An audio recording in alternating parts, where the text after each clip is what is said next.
आगामी आर्थिक वर्षका लागि 17 खर्ब 51 अर्बको बजेट सार्वजनिक। कान्तिपुर समाचारमा आज सरकारले ल्याएको बजेट सकारात्मक भएको निजी क्षेत्रको प्रतिक्रिया। राष्ट्रपतिले आम माफी दिएपछि सर्वोच्चले जन्म कैद सदर गरेको 14 दिनमै पूर्व सांसद रेशमलाल चौधरी जेलबाट रिहा। 7 दिनभित्रै संसदीय समितिको नेतृत्व चयन गर्न राजनैतिक दलहरूलाई सभामुख देवराज घिमिरेको आग्रह। भारतको नयाँ संसद भवनमा नेपाली भूभाग समेटिएको नक्सा राखिएको बारे स्पष्टीकरण माग गर्नुपर्ने कूटनीतिज्ञहरूको भनाई। सगरमाथा आरोहीलाई सम्मान गर्दै मनाइयो 16औं अन्तर्राष्ट्रिय सगरमाथा दिवस। अन्तर्राष्ट्रियमा स्पेनमा संसद विघटन र खेलकुदमा ए डिभिजन लिगको अपडेट। नमस्कार, अब मुख्य समाचार। 17 खर्ब 51 अर्ब 31 करोडको बजेट सार्वजनिक।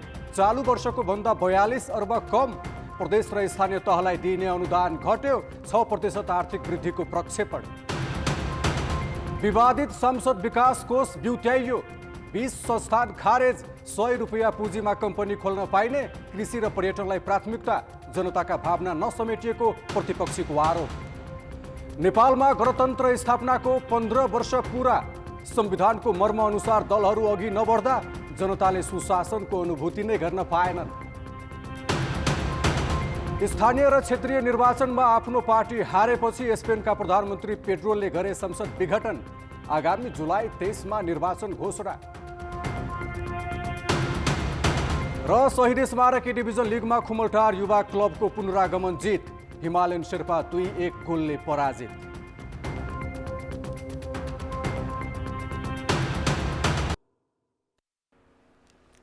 सरकारले आगामी आर्थिक वर्ष 2080-81 का लागि 17 खर्ब 51 अर्ब 31 करोडको बजेट सार्वजनिक गरेको छ।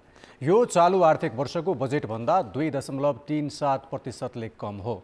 चालू आर्थिक वर्षका लागि 17 खर्ब 93 अर्बको बजेट विनियोजन गरिएको थियो। तर यो बजेट सरकारले आर्थिक शिथिलताका कारण गत माघमा घटाएको बजेटको आकारभन्दा 16.37%ले बढी हो। साथै सरकारले 6% को आर्थिक वृद्धि रहने र महँगी 6.5% मा सीमित रहने बताएको छ। सरकारले चालू खर्च घटाउनका लागि 20 वटा सार्वजनिक संस्थान खारेज गर्ने निर्णय गरेको छ।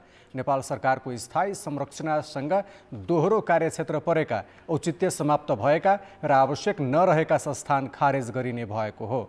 अर्थमन्त्री प्रकाश शरण महतले खर्च घटाउनका लागि सबै प्रकारका प्रोत्साहन भत्ता र अतिरिक्त भत्ता खारेज गरेका छन्। नयाँ सवारी साधनको खर्चसँगै नयाँ भवन निर्माण नगर्ने अर्थमन्त्री महतले जनाएका छन्। सरकारले विकास खर्च पनि घटाएको छ। 3 खर्ब 2 अर्ब 7 करोड विकासका लागि छुट्याइएको छ। गत वर्ष यस्तो बजेट 3 खर्ब 80 अर्ब थियो। मन्त्री महतले बजेट कार्यान्वयनका लागि 12 खर्ब 48 अर्ब राजस्वबाट बिहोर्ने बताएका छन्। चालू आर्थिक वर्षमा लक्ष्य अनुरूपको राजस्व सङ्कलन भएपछि सरकारले आगामी आर्थिक वर्षको राजस्व सङ्कलन लक्ष्य पनि घटाएको छ। चालू आर्थिक वर्षमा सरकारले 14 खर्ब 48 अर्ब राजस्व सङ्कलन गर्ने लक्ष्य राखेको थियो। सरकारले वैदेशिक अनुदानको रकम पनि घटाएको छ। चालू वर्ष 55 अर्ब वैदेशिक अनुदानको लक्ष्य राखिएकोमा आगामी आर्थिक वर्षमा 49 अर्बको लक्ष्य रहेको मन्त्री महतले जनाएका छन्।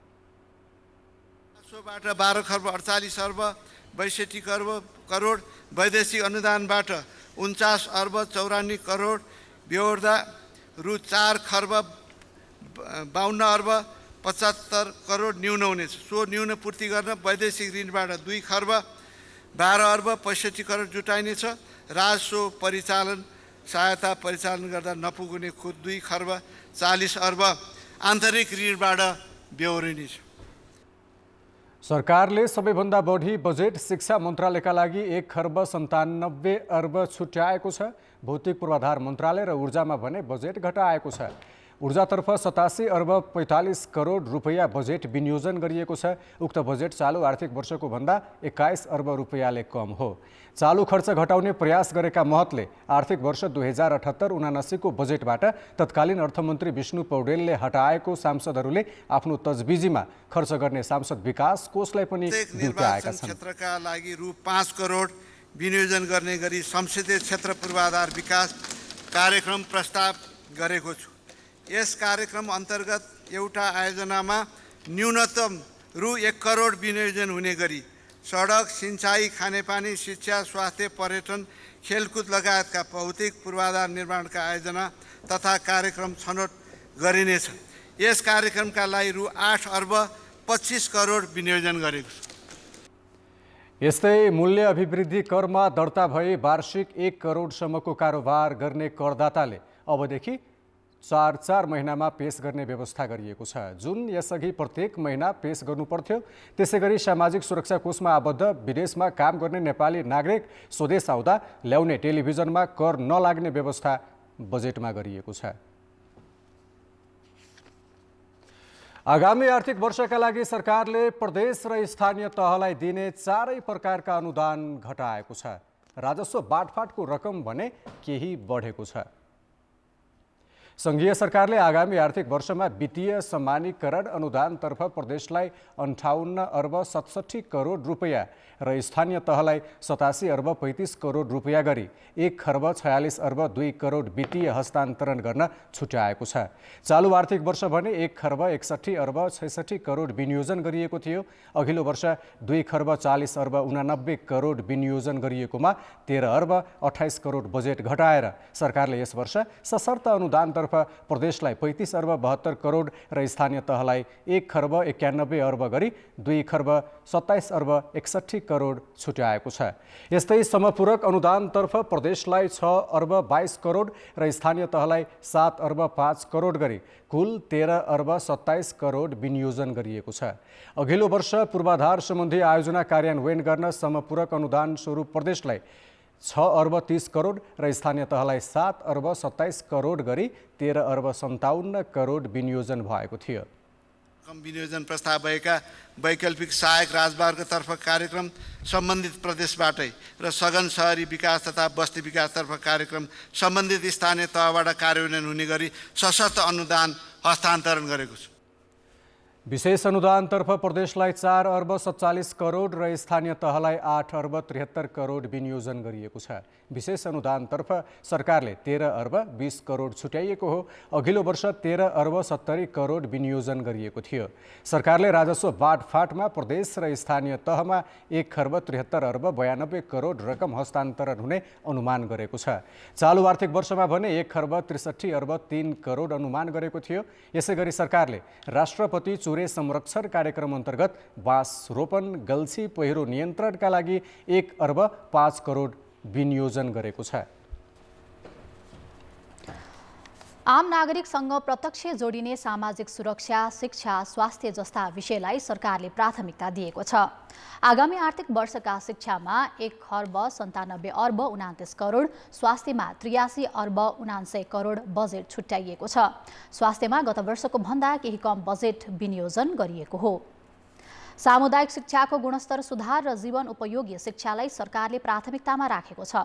विद्यालय उमेर समूहका बालबालिकालाई विद्यालयमा ल्याउने, सिकाउने र टिकाउने कार्यक्रम र कृषिजन्य प्रयोगात्मक शिक्षालाई प्राथमिकता दिएको छ। मेधावी जनशक्ति शिक्षण पेसामा भित्र्याउने उद्देश्यले सरकारले शिक्षक लाइसेन्स परीक्षामा सबै विषय पढेका विद्यार्थी सहभागी हुन पाउने व्यवस्था गरेको छ। बाल विकास केन्द्रलाई व्यवस्थित गर्ने घोषणा गरेको सरकारले मातृभाषा शिक्षा पठन पाठनलाई समेत प्राथमिकतामा राखेको छ।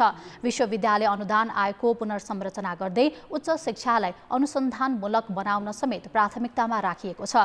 सरकारले प्राविधिक शिक्षालाई प्राथमिकतामा राखेको छ। आधुनिक विज्ञान प्रविधिमा आधारित व्यवसाय अनुसन्धानमुखी बनाइने, प्राविधिक शिक्षामा लगानी गुणस्तर अभिवृद्धि गरिनेछ। आधारभूत तह प्रवेशको आधारको रूपमा रहेको बाल शिक्षालाई व्यवस्थित पहुँचयोग्य बनाउन प्रारम्भिक बाल विकास केन्द्र नक्साङ्कन गरी पुनर्वितरण गरिनेछ। स्वास्थ्यतर्फ 83 अर्ब 79 करोड बजेट विनियोजन गरिएको छ। 98 प्रकारका औषधि तथा खोप लगायतका आधारभूत स्वास्थ्य सेवा निशुल्क उपलब्ध गराउने घोषणा बजेटमा छ। सबै सङ्घीय अस्पतालमा 1 चिकित्सक 1 स्वास्थ्य संस्था कार्यक्रम सञ्चालन गर्ने र पाठेघरको क्यान्सर रोकथामका लागि HPV खोपलाई विस्तार गरिने भएको छ। सबै सङ्घीय अस्पतालमा मृगौला प्रत्यारोपण सेवाका लागि व्यवस्था गरी मुलुकलाई क्षयरोग मुक्त देश घोषणाका लागि विशेष जोड दिएको छ। देशभरका 322 स्थानीय तहमा निर्माणाधीन आधारभूत अस्पताल आगामी वर्ष सक्ने लक्ष्य सरकारको छ। भन्ने नाराका साथ आधारभूत स्वास्थ्य सेवालाई सर्वसुलभ र गुणस्तरीय बनाइनेछ। विशिष्टीकृत स्वास्थ्य सेवामा नागरिकको पहुँच बढाइनेछ। स्वास्थ्य शिक्षा र जनचेतनाको माध्यमबाट नागरिकको स्वस्थ जीवनशैली प्रवर्धन गरिनेछ। सरकारले महिला, बालबालिका तथा ज्येष्ठ नागरिकलाई सुरक्षित बनाउँदै सामाजिक सुरक्षाको दायरा फराकिलो बनाउने घोषणा गरेको छ। गर्भावस्थादेखि मृत्युसम्मका सबै चरणमा सामाजिक सुरक्षा प्रदान गर्ने घोषणा बजेटमा गरिएको छ। सामाजिक सुरक्षा कार्यक्रमका लागि 1,57,73 करोड विनियोजन गरिएको छ। सरकारले आधुनिक जीवनको आधार सूचना प्रविधि र सञ्चार भन्ने नारालाई अघि सार्दै सञ्चार तथा सूचना प्रविधि मन्त्रालयका लागि 8,71 करोड रुपैयाँ बजेट छुट्याएको छ। अर्थमन्त्री प्रकाशरण महतले आगामी आर्थिक वर्ष 2080-81 को बजेटमा सञ्चार मन्त्रालयलाई 8,71 करोड रुपैयाँ बजेट विनियोजन गरेका हुन्। सरकारले ब्रोडब्यान्ड र देशभर 4G सेवाको विस्तार गर्ने योजना अघि सारेको छ भने सूचना प्रविधिको क्षेत्रमा वैदेशिक लगानीको सीमा हटाउने भएको छ। आर्थिक क्रियाकलापमा इन्टरनेट र मोबाइल एप्लिकेसनको प्रयोग बढाउने घोषणा गरिएको छ। सरकारले अनलाइनबाटै कम्पनी दर्ता गरिने र कम्पनीको पुँजी वृद्धि गर्दा शुल्क नलाग्ने घोषणा पनि गरेको छ। यसैगरी घर जग्गा तथा नक्सा पास र रोक्काका सबै काम विद्युतीय माध्यमबाट गर्ने व्यवस्था मिलाइने पनि बजेटमा उल्लेख छ। सरकारले आगामी आर्थिक वर्षको बजेटमा केही नयाँ नारा सहितका कार्यक्रम अघि सारेको छ। औषधिजन्य प्रयोजनका लागि गाँजा खेतीको सम्भाव्यता अध्ययन गरिने भएको छ। स्वदेशमै उत्पादन प्रवर्धन गर्न आत्मनिर्भर अर्थतन्त्रको आधार स्वदेशमा उत्पादन र रोजगारीको नारा अघि बढाइएको छ। यसैगरी उत्पादन साथमा अनुदान हातमा भन्ने नाराका साथ कृषि अनुदानलाई उत्पादनमा आधारित गर्ने विषयमा बजेट समेटिएको छ। कृषिलाई प्रवर्धन गर्न सरकारले रैथाने बालीको बिउ संरक्षण गरी खेती विस्तार गरिने भन्दै रैथानेमा गर्भ गरौँ र खेतबारीमा प्राविधिक सेवा उत्पादनमा टेवा भन्ने नारा अघि सारेको छ। उत्पादनमा टेवा पुर्याउन उत्पादन र रोजगार समृद्धिको आधार भन्ने नारा अघि सारेको छ। यसैगरी कृषि भूमिमा सिंचाइको व्यवस्थाका लागि सिंचाइमा लगानी खेतबारीमा पानी भन्ने नारा अघि सारिएको छ। यस्तै वाटर फर्म द हिमालय भन्दै हिमालको पानीलाई ब्रान्डिङ गरी निर्यात गर्ने योजना बनाइएको छ। वैदेशिक रोजगारीबाट फर्केकाहरूलाई उद्यमशीलता विकास गर्न र रोजगारीका लागि कार्यक्रम सञ्चालन गर्ने भन्दै अबको जीवन स्वदेशमै र आन्तरिक पर्यटनलाई प्रवर्धन गर्न नेपाल घुमौँ, नेपाल चिनौँ भन्ने नारा अघि सारिएको छ। अब जनताको आवाज हामीले आज 7 प्रदेशमा सोधेका छौँ। बजेट मार्फत सार्वजनिक भएका प्रतिबद्धताको सफल कार्यान्वयन गर्न के गर्नु पर्ला? जनताको आवाज। आर्थिक वर्षको अन्त्यमा आएर मात्र काम गर्ने मानसिकता हट्नुपर्छ। सम्बन्धित निकायले समयमा नै कार्ययोजना बनाएर कार्यान्वयन गर्नुपर्छ। राज्य पक्ष अलिकति संवेदनशील हुनु जरुरी छ। तिनै तहका सरकारहरू मिलेर अगाडि बढ्नुपर्छ। कार्ययोजना बनाएर कार्यान्वयनमा विशेष ध्यान दिनुपर्छ। आर्थिक वर्षको अन्तिमतिर मात्रै त्यस बजेटलाई लागू गर्ने हो भने त्यो सफल हुन सक्दैन। नेतामा इमानदारिता हुन पर्यो। जनताको चाहिँ मागलाई सम्झन हुनुपर्छ। सही काम गर्नको निमित्त चाहिँ त्यहाँ चाहिँ सबैको चाहिँ निगरानी हुन आवश्यक देखिन्छ। अनियमितता नगरिकन नियमपूर्वक काम गर्नुभयो भने बजेटको कार्यान्वयन हुन्छ। असरमा सन्तोषमा पुग्न नपर्ने चाहिँ एउटा खालको नीतिगत निर्णय र बाध्यकारी कानुन बनाइयो भने पनि बजेट कार्यान्वयन हुन्छ। भ्रष्टाचार हुनु भएन। यथार्थ बजेट आउनु पर्यो र त्यो बजेट चाहिँ फिल्डमा पुग्नु पर्यो। कुन खर्चमा कति बजेट विनियोजित गर्ने भन्ने कुरामा चाहिँ अलिकति ध्यानपूर्वक रूपमा बजेटलाई कार्यान्वयन गर्न सके राम्ररी पुगाउनु पर्यो। शिक्षाहरू रुरल एरियामा, गाउँ एरियामा। अब बाँकी समाचार। नागरिकले सुशासनको प्रत्याभूति गर्न पाएका छैनन्। भ्रष्टाचार संस्थागत हुँदै गएको छ। कानुनमाथि राजनीति हावी भइरहेको छ। विकास निर्माण, सामाजिक न्याय जस्ता नागरिकसँग जोडिएका प्रत्यक्ष सरकारका विषयमा प्रभावकारिता देखिँदैन। गणतन्त्र स्थापनामा मिलेर लडेका दलहरू सत्ता स्वार्थमा विभक्त छन्। पार्टी नेतृत्व र गुट उपगुटको द्वन्द्वको असर सरकार सञ्चालनमै परेको छ। नागरिकहरू व्यवस्था परिवर्तनमा योगदान गरेका प्रमुख दलहरूसँग नै निराश बन्दै गएको पछिल्लो निर्वाचनको नतिजाले देखाएको छ। हालै सार्वजनिक नक्कली शरणार्थी प्रकरण र आम माफीको विषयले दलका नेताहरू कसरी भ्रष्टाचारमा लिप्त छन् र सत्ता समीकरण जोगाउन कानुनको व्याख्या कसरी गरिन्छ भन्ने पनि उदाङ्गो भएको छ। दलका नेताहरूले जोडिएका प्रकरण एकपछि अर्को सार्वजनिक भइरहँदा राजावादीहरूलाई बल पुगेको छ। राजाको ठाउँमा जननिर्वाचित राष्ट्रपति हुने परम्परा बमोजिम मुलुकले अहिलेसम्म 3 जना राष्ट्रपति पाइसकेको छ। दोस्रो पटक निर्वाचित संविधान सभाले 2072 असोज 3 गते नयाँ संविधान जारी गरेपछि 2 पटक त 3 तहका निर्वाचन भइसकेका छन्। तर पनि संविधानको मर्म र जनताको भावना अनुसार गणतन्त्र, संघीयता, समानुपातिक समावेशिता र धर्मनिरपेक्षताको अभ्यासमा दलहरू चुकिरहेको विश्लेषकको बुझाइ छ। सारमा भएनन् अथवा तिनको कार्य सञ्चालन चाहिँ नि संविधानको मर्म अनुसार व्याख्या अनुसार भएन। त्यसले गर्दा अनि यो 15-16 वर्ष भइसक्यो, त्यसले जनताको निम्ति एउटा सार्थक हुने तरिकाले राज्य सञ्चालन गर्न नगरेकाहरूले गर्दाखेरि आम जनतालाई जस्तो पीडा बोध छ। गणतन्त्रको घोषणापछि संविधान बनाउन नै दलहरूलाई 7 वर्ष लाग्यो। संविधान जारी भएको पनि 8 वर्ष पुरा भयो। तर दल र तिनका नेताहरू आत्मकेन्द्रित स्वार्थमै लिप्त हुँदा जनताले सही अर्थमा गणतन्त्रको अनुभूति गर्न पाएका छैनन्। पोलिटिकल पार्टीलाई करेक्सन गर्ने पिपुलले हो, अरू सरकारी निकायहरूलाई करेक्सन गर्ने पार्लियामेन्टले हो। हामीले पार्लियामेन्टलाई, मिडियालाई र इन्स्टिट्युसनहरूलाई बलियो बनाउँदै गयो मात्र यसको समाधान छ। आकाङ्क्षाको उर्लदो भेल आयो जनतामा, त्यो क्रमशः निराशाको उर्लदो भेलतिर गइराखेको प्रतीत हुन्छ। जनतामा चाहिँ अपेक्षा कि गणतन्त्रको लागि त्यत्रो बलिदान गर्यो हामीले, तर त्यसले जुन लाभांश हामीलाई दिनुपर्ने हो त्यो दिन सकेन भन्ने जनतामा परेको छ।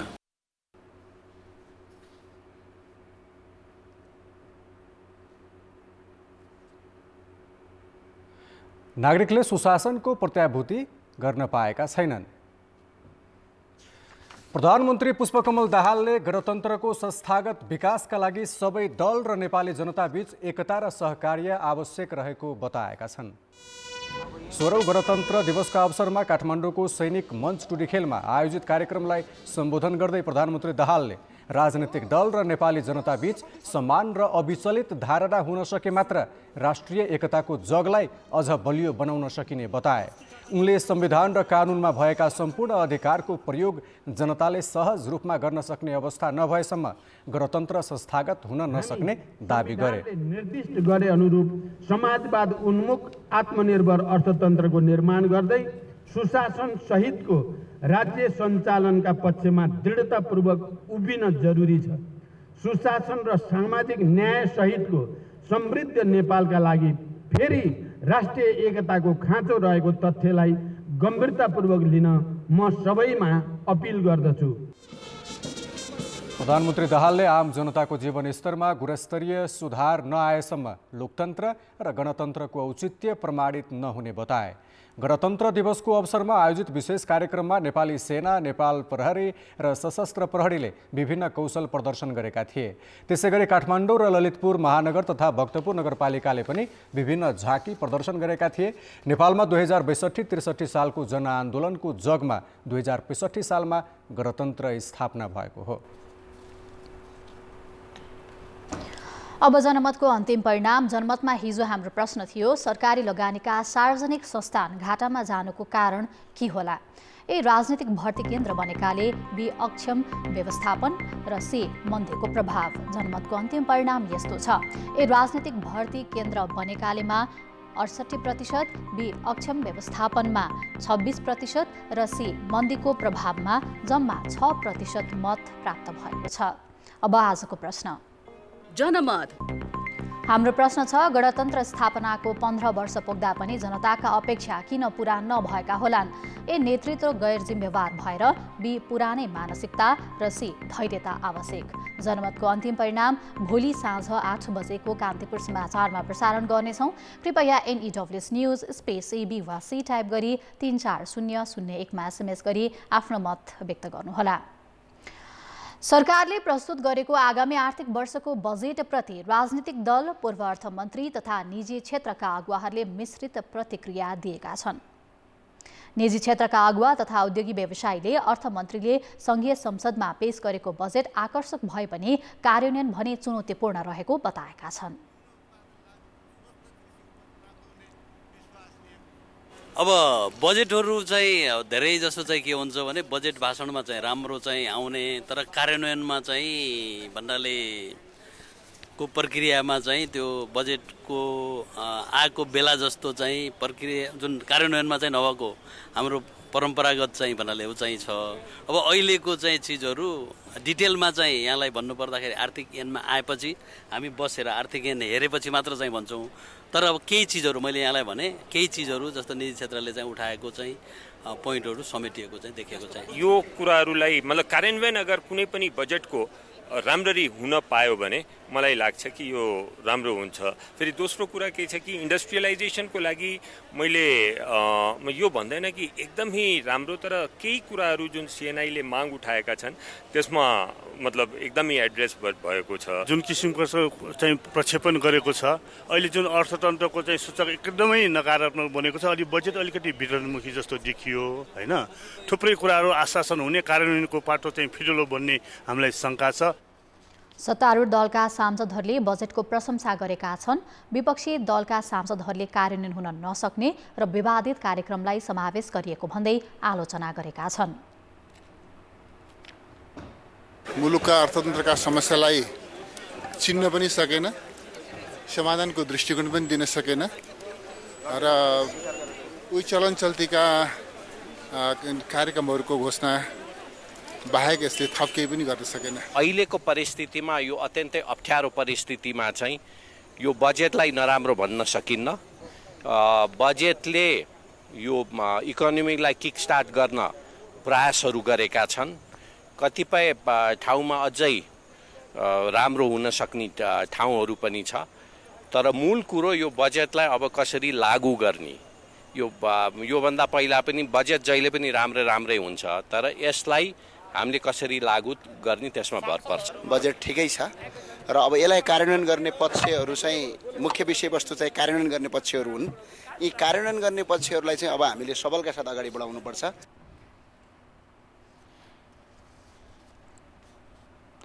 टिकापुर घटनामा तीनै तहको न्यायालयबाट दोषी ठहर भएर जन्मकैदको सजाय पाएका रेशम चौधरीको रिहाईलाई लिएर विभिन्न प्रश्न उब्जिएका छन्।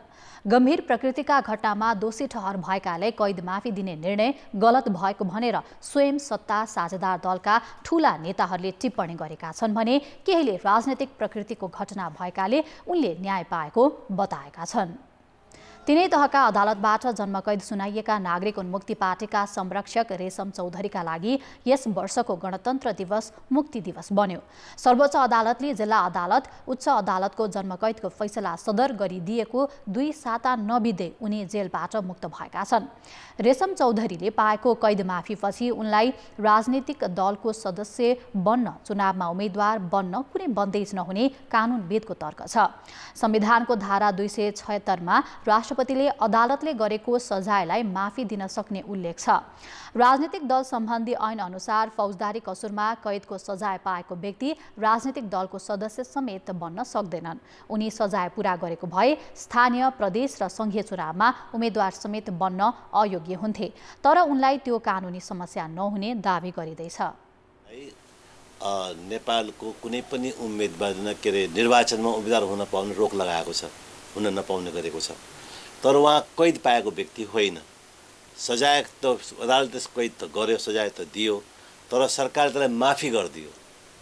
माफीको अर्थ जुन कैदको सजाय पाएको सबै अब निर्मूल, सबै समाप्त भयो। अब रेशम चौधरी संरक्षक रहेको नागरिक उन्मुक्ति पार्टी अहिले सत्तामा छ। उनकी पत्नी रञ्जिता श्रेष्ठ भूमि व्यवस्था, सहकारी तथा गरिबी निवारण मन्त्री छिन्। सरकारले सत्ता समर्थक दलको गणितीय राजनीतिमा खटपट नहोस् भन्नका लागि रेशमलाई रिहाई गरेको सत्तारूढ दलकै नेताहरूले आरोप लगाएका छन्। सत्तारूढ नेपाली काङ्ग्रेसका नेताले रेशमलाई माफी दिने राष्ट्रपति रामचन्द्र पौडेलको निर्णयको समेत आलोचना गरे।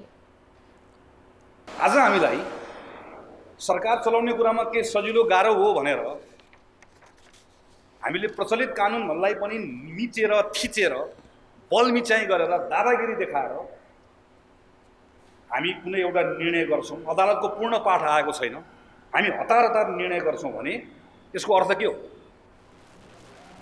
टिकापुर घटनामा रेशम चौधरी सहित 5 जना कैद सजाय पाएका थिए। माफी पाएर आज रेशम मात्र रिहा भएका हुन्। माफी दिने सरकारको निर्णयले जघन्य खालका अपराधमा गलत नजिर बस्ने जानकारहरूको यसले टिप्पणी के छ। देखिन्छ भन्दाखेरि भोलि अझै जघन्य अपराधहरू गर्ने व्यक्तिहरूले पनि यसै कि संविधानको अपव्याख्या भयो र ऐनको अपव्याख्या भयो भनेदेखि चाहिँ यो नजिरले गलत नजिर, नेपालमा सुशासन छैन, कानुनी राज्य छैन भन्ने गलत परम्पराको थालनी हुन्छ। रेशम चौधरीलाई रिहा गर्न अध्यादेश ल्याउने तयारी सरकारले सुरु गरे लगतै राष्ट्रिय मानव अधिकार आयोगले अदालतले दोषी किटान गरेको व्यक्तिलाई रिहा गर्न नहुने भन्दै आपत्ति समेत जनाएको थियो। तर टिकापुर घटनालाई राजनैतिक प्रकृतिको भन्दै रेशम चौधरीलाई माफी दिएको सत्तापक्षको दाबी छ। यति मात्र होइन, सशस्त्र सङ्घर्षका क्रममा भएका हत्या हिंसाका घटनाका दोषीलाई समेत माफी दिनुपर्ने तत्कालीन विद्रोही माओवादीले राख्दै आएको छ। हाम्रो शान्ति सम्झौताले चाहिँ के छ 10 वर्षको जनयुद्धको द्वन्द्वकालमा भएका जति पनि घटनाहरू छ ती चाहिँ उनीहरूलाई चाहिँ के छ भन्दाखेरि यो शान्ति प्रक्रियासँगै टिआरसी सत्य निरूपण हैन तथा मेलमिलाप अन्तर्गतको एउटा अवधारणा ल्याएर सबै कुरो चाहिँ के छ भने सबैलाई यो सबै देशको राज्य सबैको हो भने शान्ति प्रक्रियामा राज्य पक्षले सिग्नेचर गरेर त्यो चाहिँ के छ भने इन्डुएको विषय हो। अझै टिआरसी बाँकी छ, त्यो खैर छुट्टै विषय, छानबिनको विषय आफ्नो ठाउँमा छ। त्यसकारणले हामी प्रष्ट हुनुपर्ने विषय के हो भने यो संविधान अन्तर्गतकै कुरा हो। टिकापुर घटना लगायतको छानबिन गरेको लाल आयोगको प्रतिवेदन सार्वजनिक गर्नुपर्ने भन्दै पटक पटक माग भए पनि सरकारले त्यसलाई गोप्य राखेको छ। सरकारको सिफारिसमा राष्ट्रपतिबाट आम माफी पाएका पूर्व सांसद रेशमलाल चौधरीले टिकापुर घटनाबारे नयाँ आयोग गठन गरेर छानबिन गरी सत्य तथ्य सार्वजनिक गर्नुपर्ने बताएका छन्। कारागार मुक्त भएपछि कैलाली जाने क्रममा आज नेपालगञ्ज विमानस्थलमा कान्तिपुर समाचारसँग कुरा गर्दै चौधरीले टिकापुर घटनामा जेल परेका अन्यलाई पनि मुक्त गर्न प्रधानमन्त्री पुष्पकमल दाहाललाई भेटेर कुरा गरेको जानकारी दिए। काठमाडौँबाट विमान मार्फत नेपालगञ्ज पुगेका चौधरीले टिकापुर घटनालाई दुर्भाग्यपूर्ण भने। टिकापुर घटना दुर्भाग्यपूर्ण घटना हो। यो घटनालाई सामान्य रूपमा आँक्नु हुँदैन। म कारागारबाट रिहा भइरहँदा पनि अझै पनि मेरो अनुरोध छ कि राज्यले उच्च स्तरीय छानबिन आयोग गठन गरेर धरातलमा गएर त्यहाँका नागरिकसँग बुझेर त्यो घटनाको बारेमा विस्तृत जानकारी गरेर एउटा प्रतिवेदन सार्वजनिक गर्नुपर्छ। चौधरीले टिकापुर घटनाको वास्तविकता अर्कै भएकाले सत्य तथ्य बाहिर ल्याउन पहल गर्ने बताएका छन्। जेल र प्रवासमा गरेर 8.5 वर्ष बिताएका चौधरीले घटनाका मृतकका आफन्तसँग भेटेर छलफल गर्ने र न्याय दिलाउने प्रयत्न गर्ने बताए। भारतीय प्रधानमन्त्री नरेन्द्र मोदीले हिजो उद्घाटन गरेको नयाँ संसद भवनमा नेपाली भूभाग समेत समेटेर अखण्ड भारतको नक्सा अङ्कित गरिएपछि भारतसँग स्पष्टीकरण माग गर्नुपर्ने धारणा कूटनीतिज्ञहरूले राखेका छन्। उक्त नक्सामा अखण्ड भारत भन्दै नेपालको लुम्बिनी, कपिलवस्तुदेखि पाकिस्तानको तक्षशिलासम्मका भूभाग समेटिएका छन्। भारतको हिन्दूवादी सङ्गठन राष्ट्रिय स्वयंसेवक सङ्घ आरएसएसले अखण्ड भारतको धारणाले भौगोलिक अविभाजित भारतको प्रतिनिधित्व गर्ने बताउँदै आएको छ। तर नेपाली भूमिलाई अखण्ड भारतको नक्सामा अङ्कित गरिएको विषयमा नेपालको कुनै औपचारिक प्रतिक्रिया आएको छैन। तर कूटनीतिज्ञले प्रधानमन्त्री पुष्पकमल दाहालको भारत भ्रमणको पूर्व सन्ध्यामा भएको यो क्रियाकलापबारे प्रधानमन्त्रीले भारतीय पक्षबाट स्पष्टीकरण माग्नुपर्ने बताएका छन्। अहिले लुम्बिनीको कुरा चाहिँ अब त्यो पछि के होला, यदि त्यो हो भने त्यो उठाउनु राम्रो हो, तुरुन्तै उठाउनु राम्रो। त्यसमा चाहिँ हामी तत्पर हुनुपर्छ। उता कालापानी लिपुलेको कुरा त यो जटिल छ, अहिले नै हुनेवाला जस्तो लाग्दैन। किनभने हामीले पनि यति के अरे लिम्पिया झोरासम्मको हामीले पनि क्लेम गरेर नक्सा निकालेका छौँ। 2/3 पास गरिसक्यौँ। अब हामीलाई पनि फर्किन गाह्रो भयो।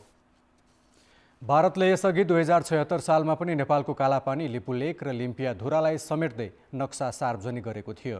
त्यसपछि नेपालले पनि नयाँ नक्सा सार्वजनिक गरेपछि नेपाल र भारतबीचको सम्बन्ध चिसिएको थियो। सगरमाथा आरोहीलाई सम्मान गर्दै आज 16औं अन्तर्राष्ट्रिय सगरमाथा दिवस मनाइएको छ। सगरमाथामा पहिलो मानव पाइला परेको 70 वर्ष पुगेको अवसरमा नेपाल पर्वतारोहण सङ्घ, पर्यटन बोर्ड, पर्यटन विभाग, ट्राभल एजेन्ट्स एसोसिएसन, होटेल सङ्घ लगायतले संयुक्त रूपमा सगरमाथा दिवस मनाएका हुन्। हाम्रो नेपालको चाहिँ नेपाललाई विश्व सामु परिचित गराएछ। हाम्रो नेपालको चाहिँ तपाईँको यो पर्वतीय पर्यटनको एउटा सुखद चाहिँ तपाईँको चाहिँ एउटा सुरुवात भएको छ। अब यसले चाहिँ तपाईँको चाहिँ हाम्रो एडभेन्चर टुरिज्मको चाहिँ तपाईँको चाहिँ कुराहरूलाई चाहिँ हामीले अगाडि बढाउने कुरामा अगाडि गरेका छौँ र यो संसारमा उहाँहरूको योगदान धेरै छ र त्यसको साथसाथै उहाँहरूको चाहिँ सम्झनामा पनि हामीले सगरमाथा दिवस मनाउने कार्यक्रम मनाउनुपर्छ भन्ने लागेको छ। कार्यक्रममा विश्वकै 14 हिमाल दुई पटक आरोहण गर्ने सानु शेर्पा, सबैभन्दा धेरै 28 पटक सगरमाथा आरोहण गर्ने कामी रिता शेर्पा, विश्वका अग्ला 14 मध्ये 9 हिमाल आरोहण गर्ने पासाङ लामु शेर्पा र दुवै खुट्टा गुमाएका हरिबहादुर बुढा मगरलाई सम्मान गरिएको थियो।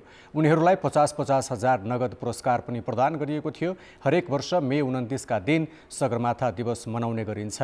यो सिजनमा हालसम्म आरोही र तिनका सहयोगी गरी 1179 जनाले सगरमाथा आरोहण गरेका छन्, जसबाट 76 करोड 70 लाख राजस्व सङ्कलन भएको छ। अर्थ र विकास। सरकारले भौतिक पूर्वाधार मन्त्रालयको बजेट 30 अर्बले घटाएको छ। बजेटको आकार घटाए पनि पूर्वाधार आयोजनालाई प्रभावकारी बनाउन सरकारले विभिन्न कानुनी व्यवस्था गरेको छ। यससँगै सरकारले आगामी आर्थिक वर्ष 2080-81 लाई युवा उद्यमशीलता वर्षको रूपमा समेत मनाउने भएको छ। कृषि क्षेत्रलाई प्राथमिकताका साथ 58 अर्ब 98 करोड रुपैयाँ विनियोजन गरिएको छ। सरकारले विकास आयोजनाका लागि वन क्षेत्र उपभोग गर्नु परे वन विकास कोषमा रकम जम्मा गर्नुपर्ने कानुन खारेज गरेको छ। यससँगै आयोजना निर्माणका लागि जग्गा प्राप्ति प्रक्रियालाई सरल र सहज बनाउन जग्गा प्राप्ति ऐन संशोधन गरिने भएको छ। यस्तै सार्वजनिक खरिद प्रक्रियालाई पारदर्शी र प्रभावकारी बनाइनेछ भने दुर्गम र पिछडिएका क्षेत्रका आयोजनाको रकम अन्यत्रै सार्ने प्रवृत्तिलाई निरुत्साहित गरिने भएको छ। निर्माण व्यवसायीलाई सक्षम र पारदर्शी बनाउन नियमित अनुगमन गरिनेछ। राष्ट्रिय गौरव बाहेकका अन्य आयोजनाको हकमा स्रोत सहमतिको अवधि जम्मा 3 वर्षका लागि गरिएको छ। कुनै पनि आयोजनाका लागि सहमति दिएको 9 महिनासम्म ठेक्का सम्झौता नगरे सहमति स्वतः खारेज हुनेछ। सहमतिको अवधि बढीमा 3 वर्षको रहने र स्रोत सहमति प्रदान गरेको मितिले 9 महिनाभित्र ठेक्का सम्झौता नभएमा सहमति स्वतः रद्द हुने व्यवस्था गरेको छ। वास्तविक स्रोतको उपलब्धता बिना नै बहुवर्षीय ठेक्काको स्रोत सहमति दिने अनियन्त्रित प्रवृत्ति अन्त गरिनेछ। सरकारले राष्ट्रिय गौरवको आयोजना अन्तर्गत रोकिएको निजगढ अन्तर्राष्ट्रिय विमानस्थलको काम सुरु गर्ने भएको छ। त्यस्तै काठमाडौँ तराई द्रुत मार्गका लागि 22 अर्ब 50 करोड विनियोजन गरिएको छ। पूर्व पश्चिम राजमार्गको स्तरोन्नति र विस्तारका लागि 31 अर्ब 2 करोड रुपैयाँ बजेट छुट्याइएको छ। मदन भण्डारी राजमार्ग अन्तर्गत पर्ने सडकका लागि 2 अर्ब 41 करोड, हुलाकी राजमार्गका लागि 3 अर्ब 39 करोड बजेट विनियोजन गरिएको छ। त्यस्तै युवाहरूलाई लक्षित गर्दै सरकारले सबै स्थानीय तहमा राष्ट्रिय उत्पादन तथा रोजगारी प्रवर्धन कार्यक्रम सञ्चालन गर्ने घोषणा गरेको छ। यसका लागि 7 अर्ब रुपैयाँ बजेट छुट्याइएको छ। सरकारले नवप्रबन्धनात्मक स्टार्टअप व्यवसायलाई प्रोत्साहन गर्ने घोषणा गरेको छ। 30 अर्ब विनियोजन गरेको छु। रासायनिक मल खरिद प्रक्रियामा सुधार गरी समयमा नै आपूर्ति सुनिश्चित गरिनेछ। मल आपूर्ति र वितरण प्रक्रियालाई व्यवस्थित र पारदर्शी बनाइनेछ। स्वदेशमा रासायनिक मल कारखाना स्थापित गर्न विस्तृत परियोजना प्रतिवेदन तयार गरी सार्वजनिक निजी साझेदारीमा लगानी बोर्ड मार्फत काम अगाडि बढाइनेछ। यस्तै कृषि तथा पशुपन्छी विकास मन्त्रालय अन्तर्गत 58 अर्ब 98 करोड रुपैयाँ विनियोजन गरिएको छ। पशुपन्छीको महामारी नियन्त्रणका लागि स्वदेशमै खोप उत्पादन गरिने भएको छ। यसका लागि करिब 6 करोड 60 लाख डोज खोप स्वदेशमै उत्पादन गर्न बजेट विनियोजन गरिएको छ। किसानलाई रासायनिक मल उपलब्धताका लागि 30 अर्ब विनियोजन गरिएको छ भने 2 लाखभन्दा बढी किसानको कृषि बिमाका लागि 95 करोड विनियोजन गरिएको छ। पुराना र सञ्चालन हुन नसकेका खानेपानी आयोजनाका लागि सरकारले 1 अर्ब 31 करोड रकम विनियोजन गरेको छ। यसैगरी आगामी 2 वर्षभित्र 100% नागरिकको पहुँचमा विद्युत पुर्याउने गरी प्रसारण लाइन नपुगेका दुर्गमका घरधुरीमा लघु तथा साना जलविद्युत र नवीकरण इन्धन पुर्याइनेछ। अब अन्तर्राष्ट्रिय समाचार। स्थानीय र क्षेत्रीय निर्वाचनमा पार्टी तथा गठबन्धनको पराजयपछि स्पेनका प्रधानमन्त्री पेड्रो सान्चेजले संसद विघटन गरेका छन्। आज टेलिभिजन मार्फत राष्ट्रका नाममा सम्बोधन गर्दै प्रधानमन्त्री सान्चेजले संसद विघटनको निर्णयबारे राजा फिलिप छैठौँलाई जानकारी दिएको बताएका छन्। उनले आगामी जुलाई 23मा अग्रिम निर्वाचनको पनि घोषणा गरेका छन्। हालैको निर्वाचनमा सोशलिस्ट वर्कर्स पार्टी र गठबन्धन साझेदार पोडेमोसले पराजय बेहोरेका थिए। विपक्षी पिपल्स पार्टीका नेता अल्बर्टो नुनेजले नतिजाको स्वागत गर्दै स्पष्ट बहुमत दिएकोमा नागरिकलाई धन्यवाद दिएका छन्। स्पेनमा क्षेत्रीय चुनावको नतिजालाई आम निर्वाचनको रिहर्सलका रूपमा लिइन्छ, जुन यसै वर्षको अन्त्यमा हुने अनुमान गरिएको थियो। स्पेनको क्षेत्रीय सरकारसँग शिक्षा, स्वास्थ्य, आवास लगायतका विषयमा बजेटको अधिकार रहन्छ। सान्चेजले सन् 2018मा कार्यभार सम्हाले यता मतदाताको नैराश्यता, मुद्रास्फीति वृद्धि, क्रय शक्तिको क्षय जस्ता समस्या सामना गरेका थिए। चीनले पहिलो पटक सर्वसाधारण नागरिकलाई अन्तरिक्षमा पठाउने भएको छ। यसअघिका अन्तरिक्ष उडानमा चिनिया सैनिक सहभागी हुने गरेकोमा चीनले पहिलो पटक 3 सदस्यीय सर्वसाधारणको टोली तियानगोङ अन्तरिक्ष स्टेसनमा पठाउन लागेको हो।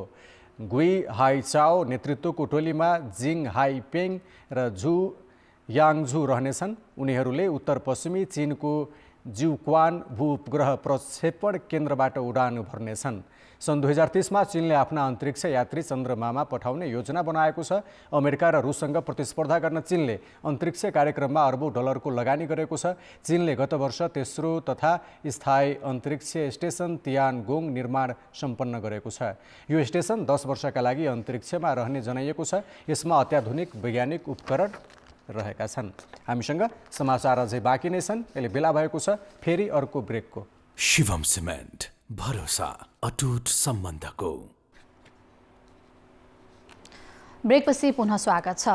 प्रहरीको केन्द्रीय अनुसन्धान ब्युरोले विद्युतीय चुरोटबाट सुन तस्करी गरेको आरोपमा पक्राउ परेका 4 जना माथिको अनुसन्धानलाई जारी राखेको छ। गत पुसमा संयुक्त अरब इमिरेट्सबाट आएको विद्युतीय चुरोट त्रिभुवन अन्तर्राष्ट्रिय विमानस्थलको गोदाममा थन्किएर बसेको थियो। चुरोट नष्ट गर्नुपर्ने भए पनि त्यसमा रहेको ब्याट्री लिलाम गर्न खोज्दा सामानको सिल खोलेको भेटिएपछि भन्सार कार्यालयले सिआइबीलाई अनुसन्धानको जिम्मा लगाएको हो।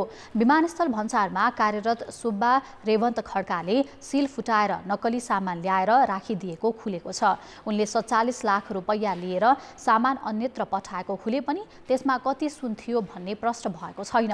भन्सारको तथ्याङ्कमा 730 वटा विद्युतीय चुरोट ल्याइएको देखिन्छ, तर त्यो कसको सामान हो भन्ने पनि नखुलेका कारण त्यसमा ल्याइएको सुन कहाँ गयो भन्ने खोजी भइरहेको छ। जुन कर्मचारीको स्वामित्वमा अथवा जिम्मेवारीमा चाहिँ त्यो चुरोटहरू रहन्थ्यो, त्योसँग हामीले अनुसन्धान सुरु गर्ने क्रममा एकजना त्यहाँको कर्मचारी, एकजना भन्सार एजेन्ट र त्यसमा त्यो सामान साटफेर तथा खरिद बिक्री गर्नमा चाहिँ जोडिएको अन्य 2 जना व्यक्ति गरेर 4 जना व्यक्तिहरूलाई नियन्त्रण लिएर अनुसन्धान गरेका छौँ। र पछिल्लो दिनमा हेर्दाखेरि के देखिन्छ अनुसन्धानले भन्दाखेरि ती साटफेर गरेका वस्तुहरूमा चाहिँ सुनको तस्करी गर्ने गिरोहले चाहिँ त्यो चिजहरूलाई त्यो सामानभित्र लुकाएर तस्करी गर्ने सञ्जालले चाहिँ त्यो प्रयोग गरेको हो कि भन्ने खालको प्रारम्भिक अनुसन्धानले देखिन्छ र हामी अनुसन्धानलाई अगाडि बढाइरहेको अवस्था छ। सिआइबीले सुब्बा खड्का र भन्सार एजेन्ट सहित 4 जनालाई पक्राउ गरेर अनुसन्धान अगाडि बढाइरहेको छ। यो घटनाले विमानस्थलबाट हुने सुन तस्करीमा नयाँ शैलीको प्रयोग भइरहेको देखिन्छ। खेलकुद समाचार। कान्तिपुर खेलकुद समाचारमा स्वागत छ। सरकारले खेलकुद क्षेत्रमा पुरानै योजनालाई निरन्तरता दिँदै आर्थिक वर्ष 2080-81 को बजेट सार्वजनिक गरेको छ। विभिन्न 6 क्रिकेट रङ्गशालाको स्तरोन्नति तथा निर्माण प्राथमिकतामा परे पनि यसअघिकै योजना पूरा गर्ने सरकारी लक्ष्य छ। अर्थमन्त्री प्रकाश शरण महतले खेलकुदका माध्यमबाट स्वास्थ्य, अनुशासित र दक्ष जनशक्ति उत्पादनको लक्ष्य सुनाए पनि कीर्तिपुर स्थित टेउ क्रिकेट मैदानको स्तरोन्नति बाहेक बजेटमा अधिकांश पुरानै योजना प्राथमिकतामा परेका हुन्। खेलाडीलाई स्वरोजगार बनाउन सहुलियत ऋणको योजना भने बजेटको नयाँ विषय बनेको छ। टियु मैदानमा फ्लडलाइट राखेर अन्तर्राष्ट्रिय स्तरको बनाउने सरकारको लक्ष्य छ।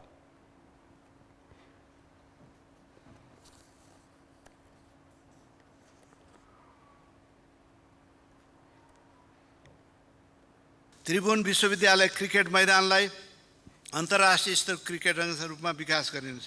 यस रङ्गशालामा फ्लड लाइट राख्ने कार्य सम्पन्न गरिनेछ। मूल पार्टी क्रिकेट रङ्गशालाको निर्माण कार्य सम्पन्न गरिनेछ। विराटनगरको गिरिजाप्रसाद कोइराला क्रिकेट स्टेडियम, बैतडीको दशचन्द क्रिकेट रङ्गशाला, कैलालीको फाप्ला क्रिकेट रङ्गशाला र काठमाडौँको सुवर्ण शमशेर क्रिकेट रङ्गशाला निर्माण कार्य अगाडि बढाउन बजेट व्यवस्था गरेको छु। यसअघिका बजेटमा जस्तै यसपटक पनि मुलपानी क्रिकेट मैदान निर्माणमा रकम विनियोजन हुँदा यसबाहेक गौतम बुद्ध क्रिकेट रङ्गशाला, धनगढी फाप्ला क्रिकेट मैदान, मोरङ विराटनगरको गिरिजाप्रसाद मेमोरियल क्रिकेट मैदान र काठमाडौँको सुवर्ण शमशेर क्रिकेट मैदान निर्माणमा बजेट विनियोजन भएको छ। धनगढी, इटहरी, नेपालगञ्ज र पोखराको प्रदेश रङ्गशाला र कवडहल निर्माणमा बजेट विनियोजन हुँदा साहसिक खेल पूर्वाधार निर्माणमा पनि रकम छुट्याइएको छ। अघिल्लो आर्थिक वर्ष पनि खेलकुद पर्यटनको प्रवर्धनका लागि निजी क्षेत्रको समेत साझेदारीमा साहसिक तथा पर्वतीय खेलकुद पूर्वाधार निर्माण प्राथमिकतामा परेको थियो। अघिल्लो बजेटमा प्राथमिकतामा राखिएको एक स्थानीय तह एक खेलग्राम कार्यक्रमको निरन्तरताबारे भने बजेट मौन छ। शहीद स्मारक ए डिभिजन लिगमा नेपाल पुलिस क्लबले फ्रेन्ड्सलाई 2-1 गोलले हराएको छ। यो जितपछि पुलिस चौथो स्थानमा उक्लिएको छ। तेस्रो मिनेटमा सौजन याक्खा राईले गरेको फ्री-किक प्रहारमा अञ्जन राईले बक्सभित्रबाट हेडर गोल गरेका हुन्। 20औं मिनेटमा अमित तामाङले उपलब्ध गराएको क्रसमा विकास थापाले गोल गरी खेललाई बराबरीमा ल्याएका थिए।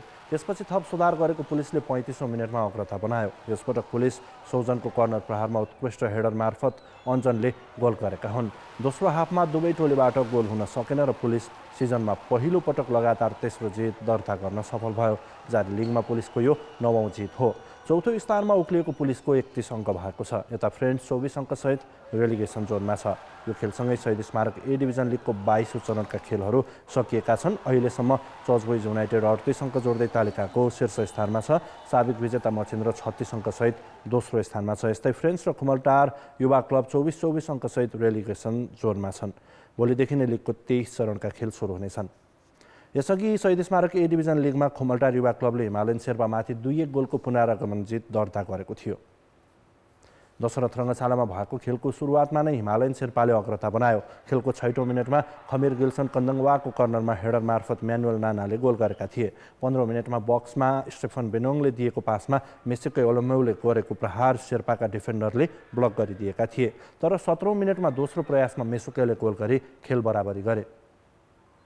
जय गुरुङले मध्यभागभन्दा अघिबाट गरेको फ्रीकिकमा बक्सभित्र अभिषेक लिम्बुले फ्रीकिक भेटाएका थिए। उनले हेडर मार्फत गरेको क्रसलाई मेसुकेले गोल गरेका हुन्। सर्वाधिक गोलकर्ताको शीर्ष सूचीमा रहेका मेसुकेको जारी लिगमा यो 16औं गोल हो। 67औं मिनेटमा खुमलटारले अग्रता बनाउने मौका गुमायो। दोस्रो हाफमा वैकल्पिक खेलाडीका रूपमा मैदान प्रवेश गरेका अमृत श्रेष्ठले एलानको बललाई रोक्न खोज्दा बक्समा ह्यान्ड गर्न पुगेका थिए। पेनाल्टीमा मेसुकेले गरेको प्रहार शेर्पाका गोलरक्षक किशोर गिरीले उत्कृष्ट डाइभ गर्दै बजाए। 76औं मिनेटमा भने खुमलटारले अग्रता बनायो। मेसुकेले गरेको क्रसमा डिफेन्डर सुरज कुमालको क्लियरेन्स मिसपास हुन पुगेपछि स्टेफन बेनोङले नियन्त्रणमा लिई उत्कृष्ट ओभरहेड किक मार्फत गोल गरेका हुन्। सोही गोल नै रेलिगेसन जोनमा रहेको खुमलटारको जितमा निर्णायक बन्यो। यो जितपछि पुछारको खुमलटारले 24 अङ्क बनाएको छ। खुमलटारको यो जारी प्रतियोगितामा 7औं जित हो।